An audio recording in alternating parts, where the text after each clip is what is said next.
Hər kəsə salam, hər vaxtınız xeyir olsun. Mən coğrafiya müəlliməsi Nuray Namazova. Bu gün sizlərlə bilirsiniz ki, may ayının 12 2026-cıda DİM sınav imtahanı keçdi bütün qruplar üzrə. İndi isə sizinlə coğrafiyadan olan sınav imtahanının sualların təhlilinə baxacağıq. A qrup tapşırıqlardır, yəni A variantlı olan sualların təhlidir. Bildiyiniz kimi suallar eynidir, sadəcə B, C, D qruplarında yerlər dəyişdi. Suallar haqqında ümumi fikrim belədir ki, suallar maraqlı, düşündürücü. Çətin deyilsə də düşündürücü suallar da var.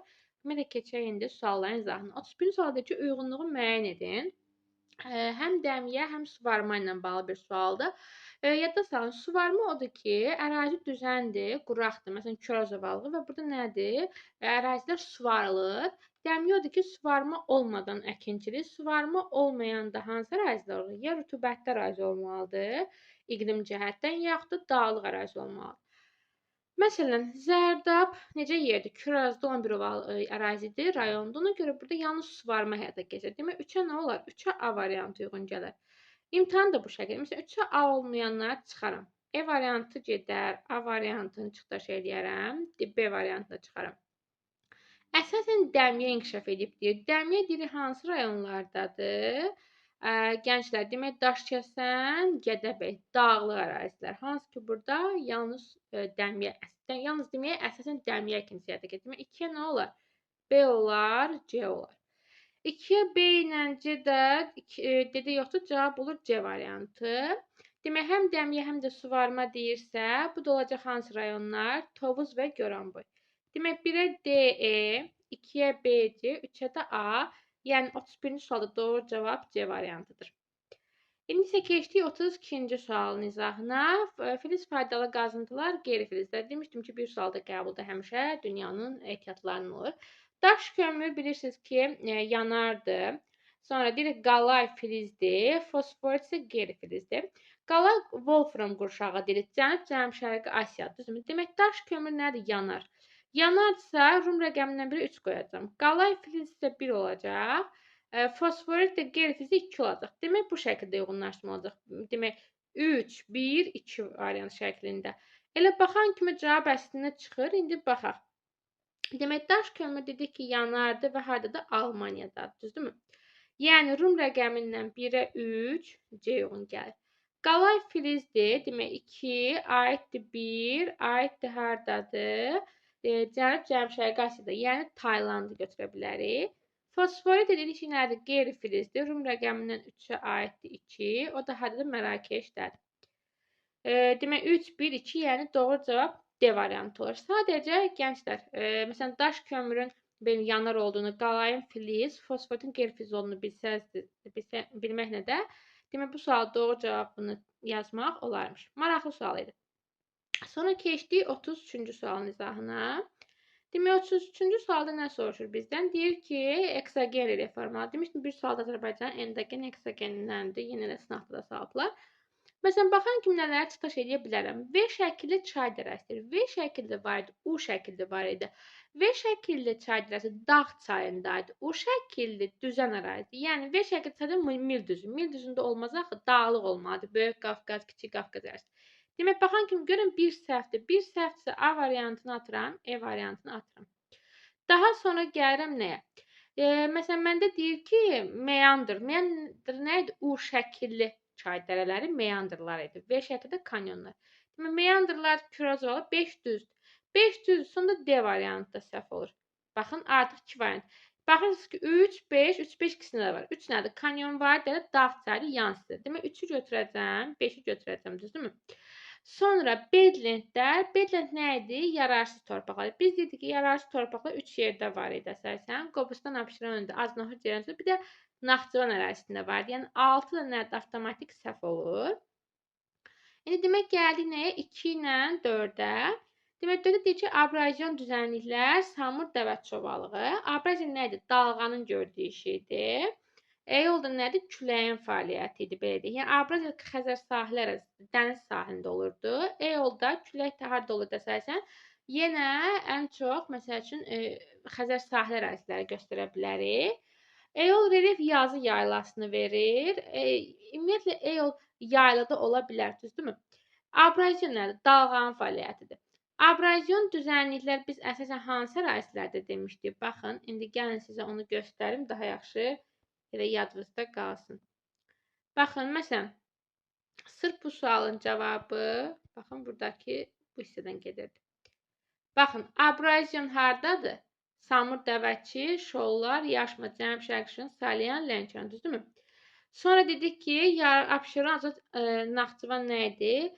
Berlin idi, eksorasiya buradadır, çayların gətirdiyi formasiya buradadır. Demək onda doğru cavabımız nə olacaq? 3, 4, 5. Eol kütləvi forması da yaylıqda olmaz, daha çox səhralıq düzənlikdir. Ona görə 2 də səhv olan kimi cavab qalır nə? B variantı 3, 4 və 5-ci sual. Yəni 33-də cavab olur B variantı. Sonra gəldik nəyə? Hövzənin deyir, həm dağ meşə, həm də düzən meşə landşaftının olduğu çayları müəyyən et. Biz demişdik ki, məsələn, baxan kimi görürəm ki, Sumqayıt yayda quruyur, Pirsaat yayda quruyur. Burada ümumiyyətlə meşə landşaftı olmaz, düzdürmü? Daha sonra, məsələn, çıxdaş eləyə bilərəm nəyi? Hansı ki, ərazisində meşə olmur. Hansı əraziləri biz çıxdaş eləyə? Məsələn, Ordubad çay. Ordubadda meşə var, yoxdur, düzdürmü? Çıxdaş eləyə bilərik. Daha sonra bizdə cavab nə qalır? Viləş çay, Kürmüş çay və deyirik nə? Qusar çay. Bir də var nə? Astara çay. Daha sonra deyirik ki, demək Qusar çayı, belə deyək. İndi buradan iki variant arasında baxırıq. Bu ikisindən belə deyim, daha doğru olanı seçəcəyik. Burada baxanda görürük ki, məsələn, Qusar çayda düzən meşə də var, dağ meşə də var, düzdürmü? Daha sonra Viləş çayda həm dağ meşə var, həm düzən meşə var, həmçinin Astara çayda da var. Əyri çay da haradadır? Böyük Qafqazın cənubundadır deyə var. O zaman doğru cavab burada nə olar? Və biz deyirdik ki, Kürmüz çay. Kürmüz çay hansı ərazidə yerləşir? Azərbaycan çaylarını biz keçəndə belə deyək, sizlərlə bunun təhlilini aparmışdıq ki, hansı ərazidədir? Kürmüz çay da Əyri çayın qoluydu. Demək onda cavab nə olar? Viləş çay, Kürmüz çay, Qusar çay. Arpa çayda da meşə landşaftını biz deməmişdik ki, cavab qalır nə? A variantı 34-də oldu. Sadəcə bildiklərinizin də sualların cavabını tapa bilərmişsiniz. Sonra keçdik nəyə? Demək, Qazaxıstanın Saxa Yaktı. Demişdik ki, bir sualda qəbulda nədəndir? Demək, Türk dövlətləri. Qazaxıstan Demək, 35-ci sualda deyir ki, Qazaxıstan və Saxa Yaktika üçün ümumi əlamətlər. Qazaxıstan deyir Türk dövlətidir, Saxa Yaktika Türk qurumudur. Mən demişdim ki, bir sualda qəbulda, buradandır, sınavda da sualda, yenə qəbulda bir sual mövzusu olacaq. Bir dünya okeanı birbaşa çıxışları var. Bilirsiniz ki, Qazaxıstan Xəzər dənizi vasitəsilə dünya okeanına çıxa bilir, Saxa Yaktika özü çıxa bilir. Yəni bu ortaq cəhət ola bilməz, çünki mənə ümumi əlamət istəyir. İki müstəqil Türk dövləti. Deyirik Qazaxıstan müstəqil Türk dövlətidir, amma Saxa Yaktika dövlət qurumudur. İki də doğru deyil.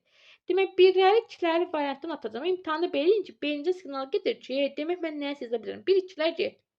Təbii resurslarla, filizlərlə, qeyri-filizlərlə hər ikisi zəngindir. Demək, 3 doğrudur. 3-ü götürəcəm. Bir də 3, 6 variantlar var hər ikisinin anın dedə. Və hər ikisi zəif mənimsənmiş ərazilərə malikdir də. Çünki Qazaxıstanın ərazisi çöllük ərazidir. Çox yüksək mənimsənmə olmur. Saxa Yaktika ərazisi soyuq ərazidir deyə iqliminə görə. Çox mənimsəm o demək 3-6 ortaqdır, 3-6-nı. Bayaq deyək, təbii çöl zonası Qazaxıstanda var, amma Saxa Yaktika çöl zonası deyil. Ona görə 4 ortaq ola bilməz. Dəniz nəqliyyat imkanı isə hər ikisində var. Qazaxıstan da Xəzər dənizi vasitəsilə nə olur? Dəniz nəqliyyat imkanlarını həyata keçirə bilər. Yəni 35-ci sualda doğru cavab olacaq 3, 5, 6. Doğru cavab D variantıdır. Demək, 36-cı sual deyir ki, mənbəyə məntəqəsində olan çayın uzunluğu miqyası 1/15 milyon xəritədə 4 sm verilib. A ilə B arasında temperatur fərqini 9 dərəcə nəzərə alaraq orta meyli tap. Demək, gənclər, sxema ona görə verib ki, mənbəyi C-dir, mənsəbi də burada, düzdürmü? Demək, biz mənbədə mənsəbi çıxıb nəyə tapacağıq? Çayın düşməsini. Ümumiyyətlə, çayın meyilliyi nəyə bərabər deyirik? Meyillilik bərabərdir. Çayın düşməsi bölünür nəyə? Çayın uzunluğuna nisbətidir. Buradan da miqyasdan 5 dənə sıfır silirəm. Birinci nəyə tapacam? Demək, tapıram ki, mənbəni tapıram C-nin. Demək, M bərabərdir 150, xəritə də bərabər 4. Burada həqiqi nəyə bərabər olur? 600, düzdürmü? Demək, 600. Bunu yadda saxlayırıq. Bunu bir yerə yazaq. Oldu bu nə? 600. qeyd eləyəcəyik. Düsturu silməyim. Siz də qeyd eləyərsiniz ki, yadınızdan nə olmasın, çıxmasın. Demək, burada 600-ü qeyd elədim. Daha sonra nə edirəm? Mənə deyir ki, temperatur 9 dərəcə verilib, düzdürmü? 9 dərəcə verilibsə, bu el, gənclər, çayın uzunluğudur. Çünki el məntəqəsində həm mənbəyicidir, bax, diqqətli olarsınız, ha. Həm çayın mənbəyicidir, həm də çayın uzunluğudur. Demək, el bərabər 600, bu bir kənara dursun. Sonra temperatur görürəmsə, nə edəcəm? Onu çevirəcəm hündürlüyə. Demək, 1000-ə qoyuram 6, x-ə qoyuram nə qədər? 9. X də nəyə bərabərdir? 9-u vururam 1000-ə, bölürəm 6-ya. Bununla bu 3-ə sıra gedir. Qalır 2, burada qalır 3. 1000 də 2-yə bölündə 500. 3 burada 500-üm neçə edir? Bərabərdir 1500. Bu 1500 çayın düşməsi deyil, arkadaşlar. 1500 metr A ilə B arasında hündürlük fərqidir. Və bizdə çay uzunluğu da C-dən başlayır və çayın düşməsidir. Onu nə edəcəm? Demək, kəsmə yüksəkliyi tapıb C ilə dəniz arasında hündürlük fərqini hesab edəcəm, çayın düşməsini. Demək, A ilə B arasında 1500-ü sayıram. 1, 2, 3, 4, 5. Demək, 5 dənə ara varsa nə edəcəm? 1500-ü böləcəm nəyə? 5-ə. 1500 də 5-ə bölündür 300. Demək, kəsməm neçəymiş, gənclər? 300 metr. Sonra gəldim nəyə? İndi C-dən hesablasam. 1, 2, 3, 4, 5, 6, 7, 8, 9. Demək, C-yə qədər 9 dənə. Onda nə edəcəm? Davamında bu hissədən yazıram. Demək, 9-u vuracam nəyə, gənclər? 300-ə. Eləyəcək nə qədər? 2700. Bu 2700 nədir? Çayın düşməsi. Düşməni tapdım 2700, çayın sonuna tapdım nə qədər? 600. Buradan yazsam, düstur nə idi? Meyillik bərabərdir. Çayın düşməsi 2700-dür, çayın uzunluğu nə qədərdir? 600-dür. Bunları da böləndə, demək 2 0 gedir. 27-yi də 6-ya bölündə 4 dəfə 6, 24. 27-dən 3, və qədər 36 nə qədər olur? Demək 5 dəfə. 4.5. Demək, meyillik nə qədər oldu, gənclər? 4.5. Görək hansı variantda var? Doğru cavab B variantı. Demək, 36-cı sualın doğru cavabı B variantıdır. Yenə deyirəm, təkrar izaha baxın, maraqlı sualdır. Həmişə şərtdə verilən qaydaya əməl edin. Çünki doğru cavabı biz hardan tapırıq? Elə misalın özündə, yəni sualın şərtində misalın doğru cavabı gizlənmiş olur. Elə indi keçirik nəyə? Demək, 38-ci sualla davam edəcəyik. Yenə deyirəm, maraqlı sual idi. Düşündürücü sual idi. Sadəcə diqqətli olarsınız. Həll edən də yenə deyirəm, meylin də düstur nəyə bərabərdir? Düşmə bölünsün çayın uzunluğuna nisbətidir. Sonra demək, gəldik nəyə? Gəldik növbəti suala. Növbəti sual bizdə 37-ci sual olacaq. Yenə dünya üçün verir. Deyir, dəmiyə əkinçiliyi, suvarma və təbii şəraiti əkinçiliyi üçün, yəni nisbətən nə olan ərazilər? Əlverişsiz olan ərazilər. Yadda nəyə saxlayırıq? Demək, əlverişsiz ərazi deyirsə bizdə, biz diqqət eləməliyik nəyə? Ümumiyyətlə, dəmiyə əkinçiliyi bizdə hardadır? Mülayim ərazi. Yəni, dəmiyyəçisi D, 1-ə olacaq D. Demək, 1-ə D olmayanları atıram. Getdi, düzdürmü? Əslində elə cavab çıxdı. Aha, bir dəqiqə davam eləyək. Sonra məndə nə soruşur? Demək, deyir ki, təbii şəraiti əlverişsiz. Əlverişsiz hansı ərazilərdir? Bir Skandinaviya yarımadasıdır, gənclər. Bir hardadır dedik? Bir də Amazon, yəni ekvatorla qütbətrafı ərazilər əlverişsiz. Demək, 3-ə A, E olacaq. Hə, onda cavab B qalır. Sonra, suvarma qış aylarında olması üçün demək, nə olmalıdır ərazi? Quraq ərazi olmalıdır və yaxud da yay rütubət. Yəni, məsələn, subekvatorial iqlimi götürə bilərik ki, subekvatorial iqlimdə necə olurdu deyirik? Yayda ekvator gəlir, yay rütubətli olur, qışda tropik gəlir, qış quraq. Burada da cavab nə var? Cənubi Asiya var, 2 olur B. Mərkəzi isə bilirsiniz ki, quraq yerdir, orada suvarma üçün heç birini seçməyəcək. 1-ə B, 2-yə, daha sonra 1-ə D, 2-yə B, 3-ə isə A, E. Doğru cavab 37-ci sualda olur nə? B variantı. Vaxt itirmədən keçirik nəyə? Cənub və Cənub-Şərqi Asiyada əhalinin sıx olmasının səbəbi. Çox maraqlı sualdır. Yəni, deyir ki, bu ərazidə niyə əhali sıxdır, düzdürmü? Əhalinin sıx olma səbəbini biz necə izah edə bilərik? Deyir ki, yüksək təbii artım, dağlıq ərazi inkişafı. Əgər ərazi dağlıqsa, orada necə əhali çox inkişaf eləsin, düzdürmü? Olmaz. Məsələn, sonra deyir ki, ümumiyyətlə Cənub Şərqi isə yarım səhra deyil. De, səhvdir. Tayqa mülayimdir. Bax, məntiqlə tapın. Tayqa da olmaz. Sonra deyir ki, təbii artım aşağıdır. Faydalı qazıntıda təbii artım aşağıdır. Niyə əhali sıx olsun? Görürsünüz necə məntiqsiz sual cavablar qoyublar. Sonra deyir, yüksək təbii artım, dağlıq ərazilərin intensiv nəyi? Daha üstünü təşkil edilməsi. Ümumiyyətlə, yüksək təbii artım doğrudur, amma ərazilər dağlıq olması Cənub Şərqi axı dağlıq deyil.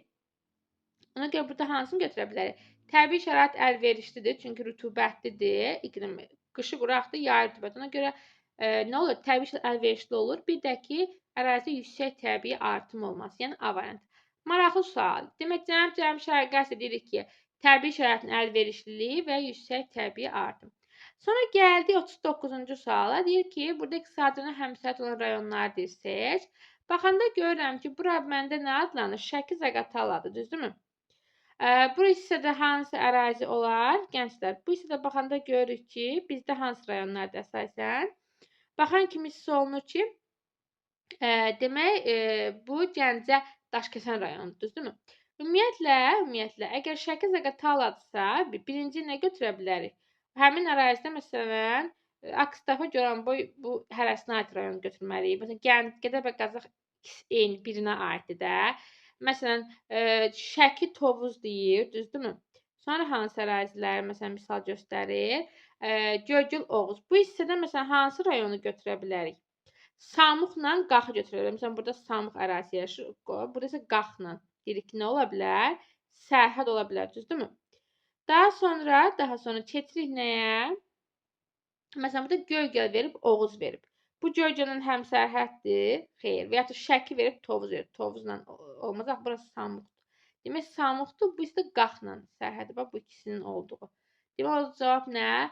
Samuqla Qax. Ona görə çalışın Azərbaycanın fiziki xəritəsini, yəni rayonların yerləşdiyi əraziləri yaxşı biləsiniz ki, imtahanda yazmaq sizə rahat olsun. Sonra keçdik 40-cı suala. Deyir ki, Euler-Venn diaqramına əsasən uyğun müəyyən maraqlı sualdır. Polimetal deyir. Bax, polimetal bilirsiniz hardadır? Şəki-Zaqataladadır. Naxçıvan ərazisi. Məsələn, D hansındadır? İkisinin ortaq. Demək, Quba Xaçmazda yoxdur. Bax, məntiqlə işləyin, gənclər. Polimetal filiz Quba Xaçmazda yoxdur, düzdürmü?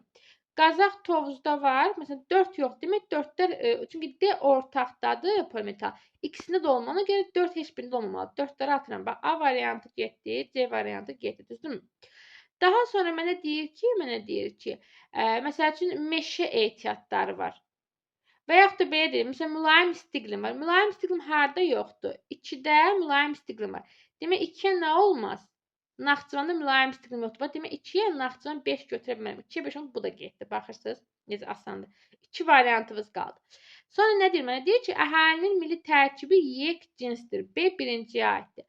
Əgər əhalinin tərkibi yek cinsdirsə, bu gənclər Şəki-Zaqatala ola bilməz. Çünki Şəki-Zaqatalada Saxurlar, Udinlər, yəni digər əhalilər var. Ona görə 1-ə B deyirsə, mən 1-ə nə götürə bilmərəm? Şəki-Zaqatala 2 götürə bilmərəm. Ona görə B də gedir. Cavab qalır nə? D variantı. Demək, polimetal filizi ortaqdır. Bütün inzibati rayonlar xarici ölkənin həmsərhəddir. Bu, bir də nədir? Naxçıvandır. Bir də Şəki-Zaqatala aiddir. Sonra, sırf Naxçıvana aid əhali milli tərkibi yek cinsdir, yəni tək Naxçıvanlılardır, o da Azərbaycanlılar daha doğrusu. Meşə ehtiyatında da mülayim istiqlim hardadır? Şəki-Zaqataladır. Yəni 1-ə 5, 2-yə 2. Maraqlı sual idi. Oldu cavab nə? 40-cı sualda D variantı. İmtahanda da çevik yazmağa çalışın, yəni uzun-uzun yazmağa çalışmayın, vaxt tikdir. Sonra dünyanın bir heyvandarlığından danışırıq. Demək, nə deyir? Deyir ki, demək, Əfqanistan və Özbəkistanda baxan deyir, Qaragül qoyunçuluğu inkişaf edib. Qaragül qoyunçuluğu Türkmənistanda idi, düzdürmü? Demək, baxan kimi görürəm ki, bu səhvdir, Əfqanistan dağlıqdır, orada deyil.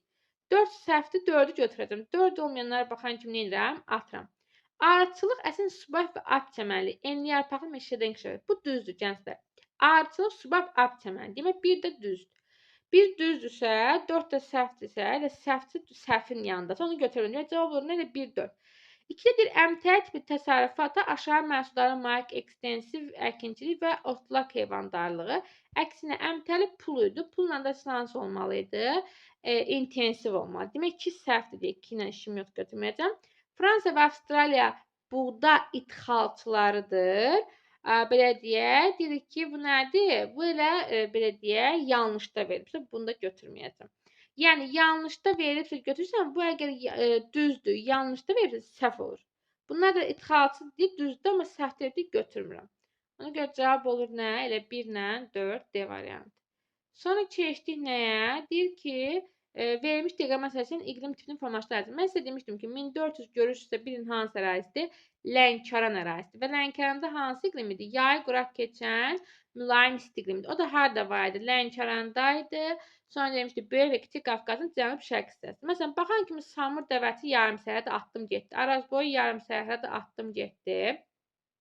Məsələn, Naxçıvanda mülayim isti iqlim yoxdur. Atan kimi atım. Cavab qalan Şamaxı, Lənkəran, Qarabağ. Hətta belə bir sual keçən ilin qəbul imtahanında da olmuşdu. Doğru cavab oldu nə 42-də A variantı.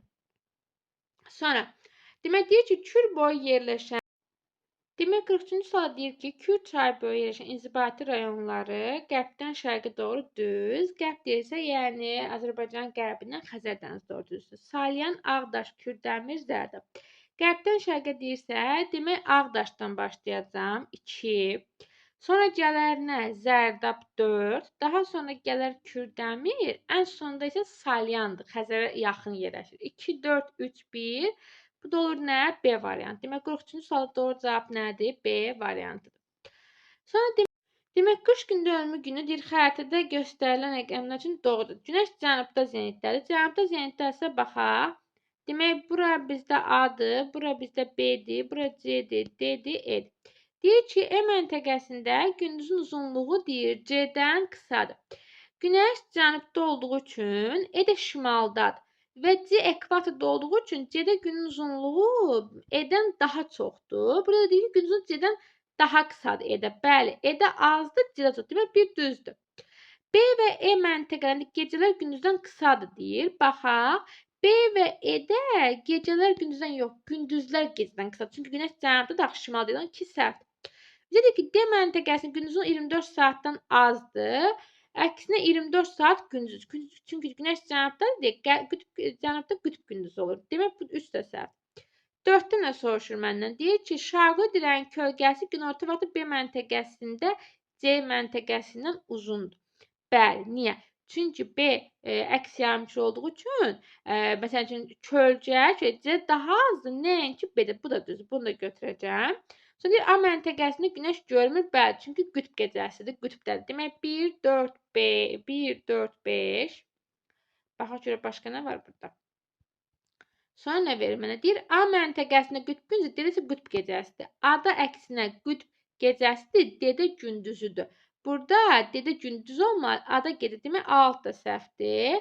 E məntəqəsində gecənin uzunluğu, gündüzün uzunluğu, deyir ki, E məntəqəsində gecənin uzunluğu gündüzün uzunluğundan daha çoxdur. Yəni, gecə daha çoxdur deyir. E də şimalda olduğu üçün, bəli, bu doğru cavabdır. Bayaq dedik 1, sonra 4, 5, bir də 7. C variantı doğru cavabdır. Sonra nə deyir? Deyir, aşağı temperatur və ifrat rütubətlənmə şəraitində formalaşan təbii zona. Demək, subarktik zonadır. Bu da tundra və meşə tundraya uyğun gəlir. Cod yarpaqlı deyil, meşə deyil, səhra yarımsər deyil. Cavab olur nə? C variantı. Demək, tundra və meşə tundra. Sonra məndə nə soruşur? Deyir ki, xəritə sxemi əsasən verilən məntəqələrlə bağlı doğru ifadəni neyniyək? Müəyyən edək. Müəyyən etdiyirsə, demək neyniyək? Müəyyən edək. Demək, gənclər, burada deyir 1 və 3-cü rəqəmlə göstərilən, 1 buradır, 3 də buradır. Ərazi bir-birinin əksinə gedən eksogen proseslər baş verir. 1-də buzlaqdır, düzdürmü? Bəs 3-də nədir deyirik, gənclər? 3-də isə deyirik ki, Korozovo alğıdır, yəni quraq ərazidir, düzdürmü? Məsələn, sonra nə yaza bilərik? Demək. Deyir ki, bir-birinə gedən proseslər var. Bu doğru deyil. Axı, bir-birinə əks deyil. Ümumiyyətlə, hamısı eksogendir də, dağlı yerdə, düzən yerdə. Bir deyil. 4 rəqəmli göstərən ərazidəki suxurlara həm də Samur, Dəvəçi, Qanıq, Əyircə və Gəncə, Qazax düzündə rast gəlinir. Demək, yazı da deyil. 2-də nə idi? 2-də neogen idi. Acnohur, Ceyran çölü, düzdürmü? Bir yüksək dağlıq idi, Yura çöküntüləri idi. Daha sonra 3-də nə idi? Deyirdik ki, demək, düzən yerdə Kaynozoy idi, antropogen və ya 4-cü dövrü yazıram. 4-cü dövr idi. 4-də nə idi? Talış dağlarında paleogen yaşlı suxurlar idi. Gənclər, bax suxurlar dərsini təkrar edin. Demək deyir ki, bizdə 4 rəqəmi ilə göstərilən ərazi suxurları həm də Samur, Dəvəçi, Qanıq, Ərəcə və Gəncə, Qazaxda. 4 rəqəmi paleogen idi. Amma burada məsələn dediyi, məsələn Qanıq, Samur, Dəvəçi buradır, Qanıq, Əricçay buradır. Sonra Gəncə, Qazaxda buradır. Burada 4-cü dövr Kaynozoy çöküntüləri yayılıb. Paleogen deyil. Ona görə səhvdir. A da səhvdir, B də səhvdir. Sonra deyir suxurların yaşının artması 3, 4, 2, 1 üzrə gedir. Gəlin baxaq. Əgər artma deyirsə, necə olacaq? Demək, cavandan qocaya doğru. Demək, ən cavanı hansıdır? 3, yəni 4-cü dövr olan. Sonra gəlir bizdə nə? 2, neogen, yəni 4-cü dövr. Sonra gəlir neogen. Sonra gəlir nə? 4, paleogen. Ən sonunda mezozoin 2, yəni Yura olar. Demək, bu nədir? Bu artmadır.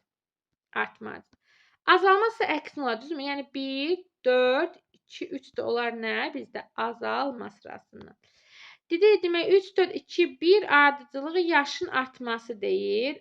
3, 4, 2, 1 yox. 3. Burada necə yazmışam? 3, 2, 4, 1 olmadı. C də səhvdir. Sonra burada nədir? Elə deyir ki, suxurların yaşının azalma. Azalma 1, 4, 2, 3'dür. 1, 2, 4. Bu da səhvdir. Dilə deyir ki, 2, 3 və 4 rəqəmlə göstərilmiş ərazidə yayılmış suxurlar ölkəmizdə ən az yayılan suxurlardır. 2, 3, 4 hansıdır? 2, sonra deyir nə? Məndə 3, sonra deyir nə? 4. 2, 3, 4 az yayılmır. Bax, 2 nədir bizdə? Neogendir. 3 nədir? 4-cü daha çox yayılır. Demək, bu da deyir. Aha, burada məndə nə deyir? Onda doğru cavab qalır nə? A variantı. Deyir, 1 və 3-cü rəqəmdə göstərilir. Bir-birinin əksinə gedən eksogen proseslər var. Isol. Burada nə məndə əksinə deyir? Buna diqqətli olaq.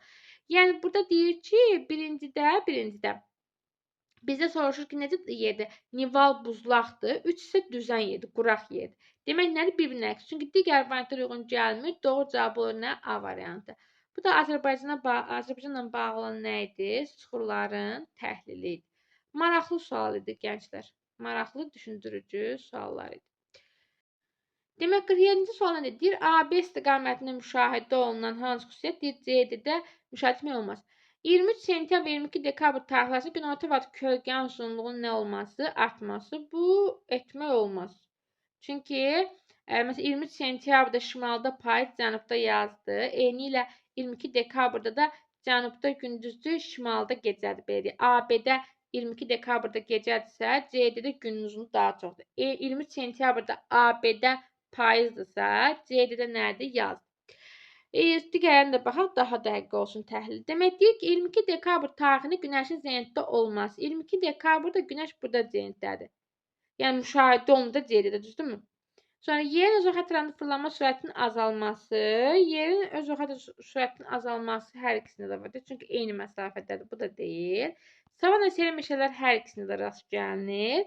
22 iyun tarixindən sonra gündüzün uzunluğunun artması. 22 iyunda günəş buradadır. Buradan sonra gündüzün uzunluğunun artması deyirsə, artması CD-də niyə ki, müşahidə etmək olmasın ki, əksinə müşahidə etmək nə olar? Olar. Demək, bu da nədir? Səhv cavab. Bu da cavab olur A. Çünki 20-22 dəqiqə günorta kölgənin uzunluğunun artması ikisində müşahidə olunmur. Birində əgər kölgənin uzunluğu azalırsa, digərində nə olur? Kölgənin uzunluğu artır. Keçdi 48-ə maraqlı misaldır. 2 hissəli misaldır. Miqyasdır. Burada belə bir ehtimal metrlə olacaq. Çünki kilometr cavab lazım. İndi baxaq görək. Məsələn, neçə eləyir burada? 4, 5 dənə silsəm, demək 3 eləyir. M bərabərdir 3, xəritə və 8. Həqiqini tapsam, birinci kilometrlə yazıram. Olmasa metrlə yazacağam. 3 vur 8 eləyir nə qədər? 24. Digərində isə nə qədərdir? 48. 24 həqiqidir. Həqiqi 24. Xəritə də 48 isə miqyası yazanda nə edirdim? Yazıram ki, 48 böl 24. O da bərabər nə? 4-də 1 eləyir. 2-də 1 eləyir. Daha doğrusu 2-də 1. Yəni 2 kilometr. Və cavabda 2 yoxdur. Demək, nə ilə yazmalıyam? Gənclər, bax, çaşmayın. Bu, demək, metrlə olmalı. Ona görə kilometr cavabı yəni verilməyibsə, metrlə yazın. Yəni, burada qorxulu bir şey yoxdur. Əksinə, çox maraqlı və asan sualdır. Demək, indi gəldik onda nəyə? İndi onda metrlə yazsam, M bərabərdir nəyə? 2 dənə 0 siləndə neçə qalır? 3000. Miqyas bərabərdir 3000. Sonra xəritə bərabərdir 8. Həqqi də bərabərdir niyə? 8 vururam 3000-ə. 8-i 3000-ə vuranda eləyir nə qədər? 3 dəfə 8 24. Demək 24000.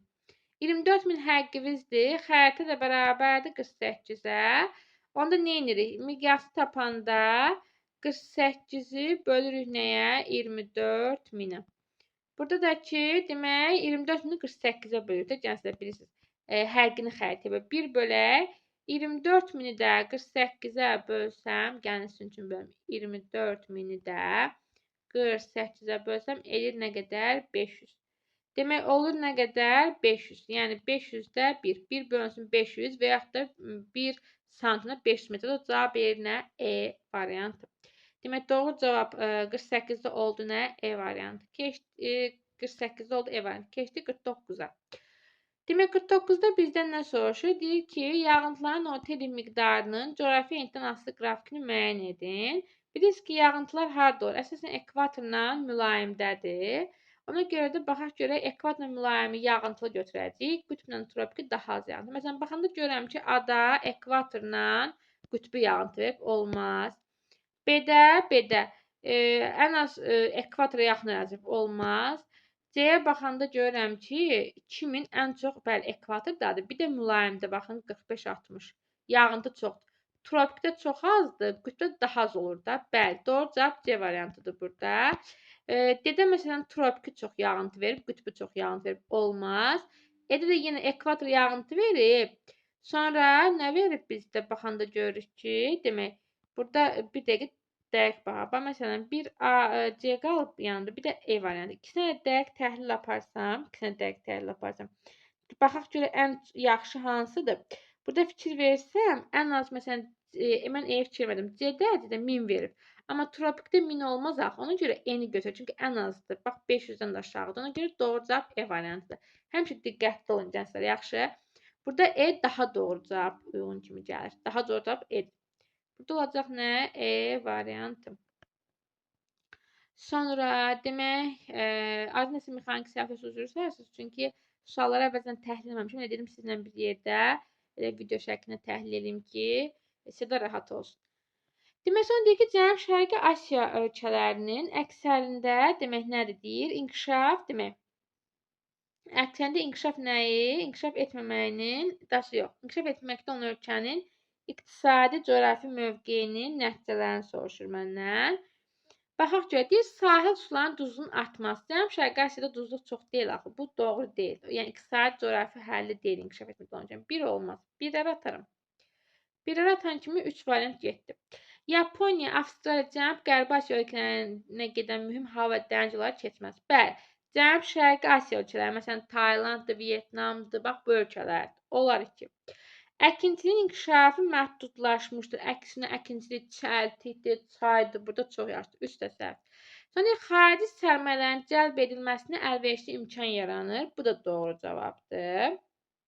Yəni xarici sərmayə məsələn burada əlverişli şəraitə görə cəlb olunur, gəlib baxılır. 5-də deyir ki, hazır məhsulların daşınması ucuz başa gəlir. Bəli, hazır məhsuldur, dəniz vasitəsilə digər ölkələrə daha rahat çatdırıla bilər, həmçinin hava yoluna. Bütün ölkələrin dəniz çıxışının olması kiçik kabotaj inkişafı üçün böyük şərait yaratmışdır. Biz dedik ki, məsələn, Laos var burada. Laosun çıxışı yoxdur dünya okeanına. Ona görə 6 da səhvdir. 6 da səhvsə qalır nə? 2, 4, 5. 50 olur nə? C variantı. Daha sonra keçdik nəyə? Litosfer bölməsinə aid olan 51-ci sualın izahına. Deyir, geoloji xüsusiyyət, demək, platforma və deyir ki, ərazi olaraq verib, düzdürmü? Demək, gənclər, yadımızda nəyə saxlayırıq? Qədim platforma deyir. Biz demişdik ki, cavan platformalar hansılar idi əsasən? Demək, deyirdik ki, Qərbi Sibirdə ön Qafqazdır, düzdürmü? Yadınıza lap sala bilərsiniz.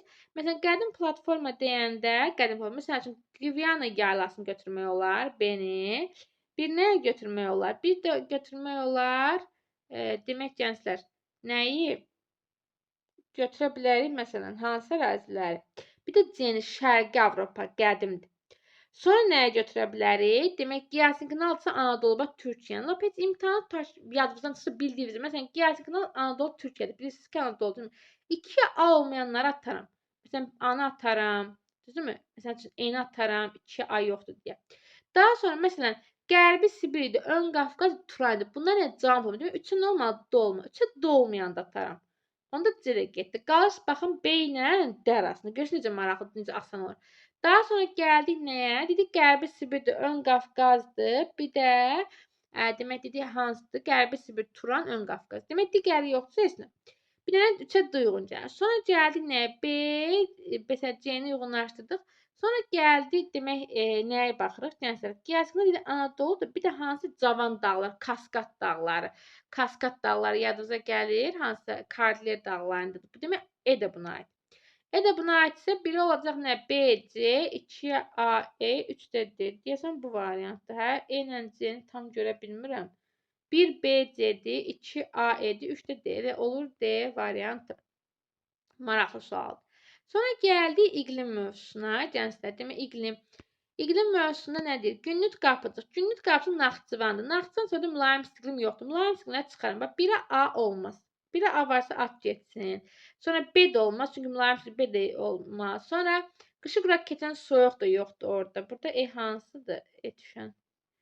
Hə, burada C ilə elə E də yoxdur, biri E də getdi. Görün 2 variantı elədik.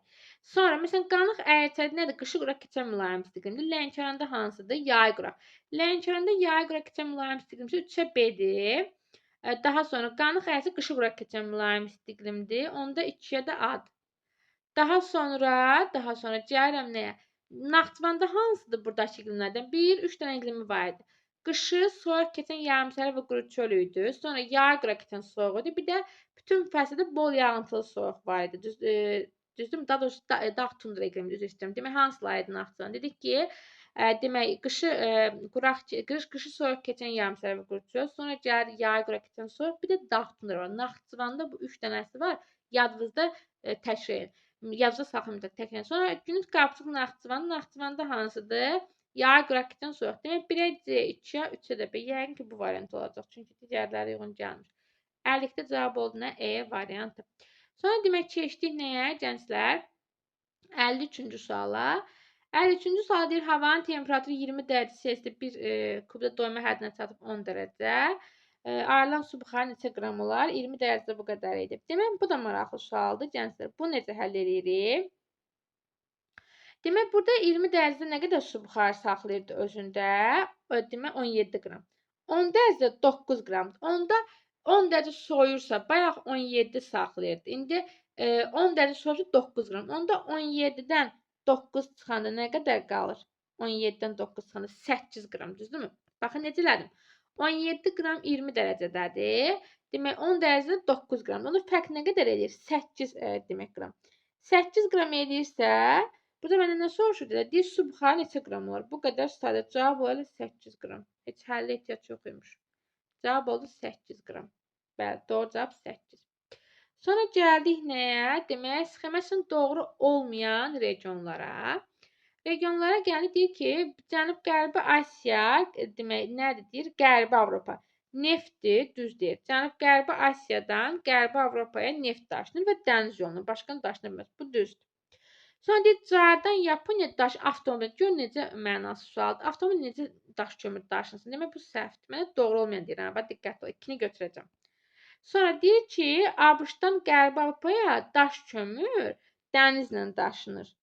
Dənizlə daşınırsa bunu götürəcəm? Yox. Çünki bu niyə düzdür? Çünki daş kömür daşınırdı. Aprostaydı daş kömür.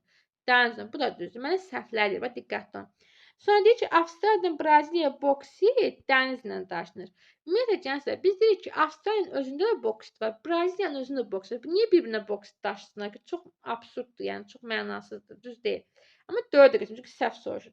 Sonra deyir ki, Əlcəzairdə nədir? Əlcəzairdə demək, ABŞ-a təbii qaz daşınır. Bu düzdür və ancaq nə yolla daşına bilər? Dənizlə daşınar da Əlcəzairdə ABŞ-a. Bu da düzdür. Demək, 5 də düz, 5 də işim yoxdur. Hindistandan Yaponiyaya neft daşınır. Ümumiyyətlə, Hindistanda neft var, yoxdur. Heç neft deməmiş. Demək, bu da səhvdir. Mən də səhvi soruşduğuna görə olacaq cavab nə? 2-dir, 4-dür, 6-dır. Sonra gəldik nəyə? Gənclər deyir ki, səbəb-nəticə əlaqələrinin yanlış belə deyim, verildiyi bəndi müəyyən edin. Biraz bulanıq düşüb. Demək, eksalasiya nədir? Karst mağarasıdır. Eksalasiya buzlağın fəaliyyətidir, düzdürmü gənclər? Demək, buzlağın fəaliyyətidirsə, bu düzdür. Bir düzdür. Məndən daha doğrusu Kars mağarası gənclər yeraltı sudur. Amma eksalasiya buzda demək bir səhvdir. Biri götürəcəm, səhvləri soruşur. Sonra 2-də deyir ki, eol düyün, eol prosesi düyün yaranır, barxan yaranır. Bu düzdür. Bununla işim yoxdur. Sonra karst prosesi barxan. Yenə deyirəm, karst nə idi gənclər? Belə deyirik ki, karst demək yeraltı suyun nəticəsində karst mağarası yaranırdı. Düyün isə nədir? Küləkdir. Demək bu da səhvdir. 3-də götürəcəm. Sonra 4-də deyir defilyasiya moren tirələri. Demək, defilyasiya küləyi idi. Moren tirələri isə nə idi? Buzlar idi. Bu da aid deyil. Səhvdir. Götürəcəm bunları. Sonra eksalasiya nəticəsində trok dərələri, karlar, sirklər yaranırdı. Bu düzdür. 5 ilə işim yoxdur. Eroziya nədir? Çay dərəsidir. Bu da düzdür. Bununla da işim yoxdur. Demək, 55-ci sual olacaq cavab nə? 1, 3, 4. Sonra keçdik 56-cı suala. Demək, 56-cı sual deyir ki, doğru olmayan fikirləri müəyyən edir. Yeni kəşf olunmuş ərazilərin ölkə ərazisinə birləşdirməsi siyasi həyatda demək, necə keçir situasiya. Deyirsə, təqdim olunmuş situasiyanı diqqətlə oxuyun və burada verilmiş məlumatdan istifadə edilərək 58-60-cı suallar qeyd edilir. Səyyar coğrafi koordinatı 30 cənub eni, 17 şərq uzunluğu olan A limanından qərb istiqamətdə gəmi ilə coğrafi koordinatı 30 cənub enliyi, 51 qərb uzunluğu olan B məntəqəsinə çatdı.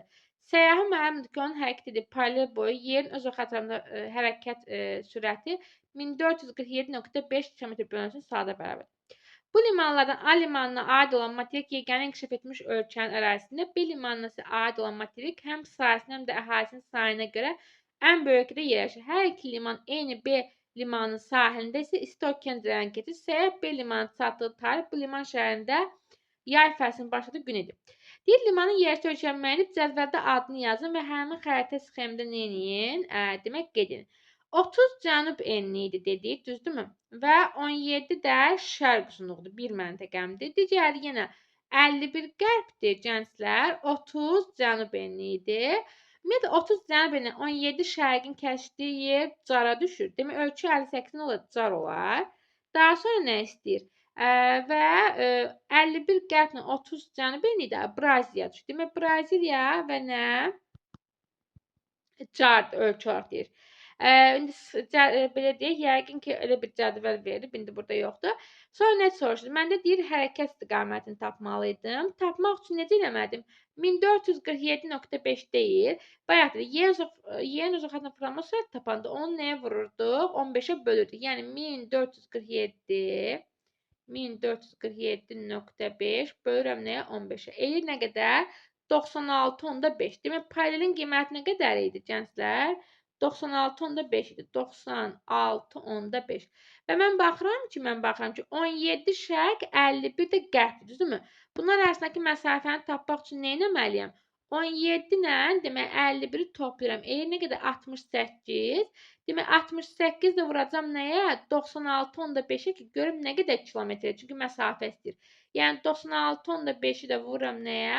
68-ə. Eləyir nə qədər? 6562 bərabərdir 6562 kilometr. Demək, aralarındakı məsafə oldu nə qədər? 6562. Daha sonra mənə nə deyir? Deyir ki, səyyahın B limana çatdığı tarix bu liman şəhərində yay fəslinin başladığıdır. Yay fəsli başlayırsa, demək bu nədir? Cənubu götürəndə Braziliyadır. Çünki niyə? Yəni yay fəsli 22 dekabr olar. Demək, fəsl olaraq nə götürərəm? 22 dekabr götürürəm. Maraqlı situasiyadır əslində. Demək olur nə 22 dekabr və yay fəsli. Yenə deyirəm, cədvəl burada yoxdur deyə biz onu qeyd edə bilmirik. Sonra deyir ki, səyyah A limanından B-yə qədər qət etdiyi məsafə necə? Məsafə oldu 6562. B limanın çatdığı tarix nə oldu? 22 dekabr. Çünki yay fəsli deyir, bax limana görə. Və saat qurşağını da tapanda gənclər, demək neçəncidə yerləşirdi? Demək dedik ki, 51-də idi. 51 də 15-ə böləndə 3, 24-dən də 3 çıxanda qalır 21-ci saat qurşağı. Digər demək 21 də bu şəkildə. Digər cədvəl burada yoxdur deyə qeyd edə bilmirik. Ümumiyyətlə suallarla bağlı belə deyə bilərəm ki, maraqlı suallar idi gənclər. Yəni düşündürücü suallar idi. İmtahanda bu həmişə sınaqda suallar daha çətin olur, nəinki imtahanda. İmtahanda bundan daha rahat olacaq, daha asan olacaq. Burada sadəcə daha düşündürücüdür. Sizin beyninizi birazcık yormaq istəyirlər. Əminəm ki, bir faydası oldu. Yenə hansı sual qaranlıq qalarsa, yorumda yazarsınız. Həmin sualın üzərində təkrar-təkrar gedərik. Mən də sizinlə birlikdə burada baxdım suallara. İnşallah ki, xoşunuza gələr. Sağ olun, hələlik görüşərik.